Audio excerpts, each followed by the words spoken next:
মই PMC তুলসীবাৰী বহুমুখী উচ্চতৰ মাধ্যমিক বিদ্যালয়ৰ অধ্যক্ষা।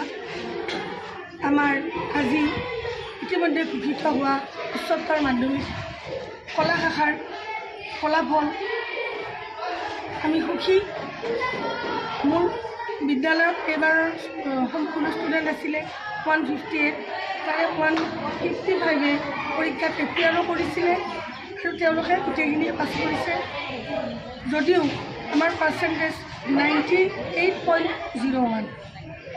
ইতিমধ্যে এই ঘোষণা হোৱা ফলাফলত এজনে ডিষ্টিংশ্যন, 3জনে ষ্টাৰ মাৰ্ক, 30জনে ফাৰ্ষ্ট ডিভিজন উইথ লেটাৰ আৰু দ্বিতীয় বিভাগত পাইছে 99জন আৰু তৃতীয় বিভাগ পাইছে 26 অৰ্থাৎ 26জন।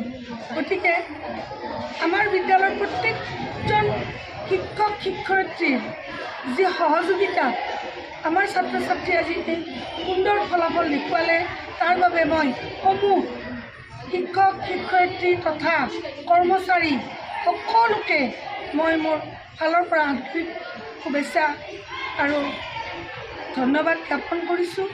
ভৱিষ্যতে যাতে এই ফলাফল আৰু উন্নত কৰিব পাৰোঁ, অহা বৰ্ষত যাতে ইয়াতকৈও আমি ভাল ফলাফল দেখুৱাব পাৰোঁ, তাৰ কাৰণে মই সকলোৰে ওচৰত ভগৱানৰ ওচৰত প্ৰাৰ্থনা জনাইছোঁ।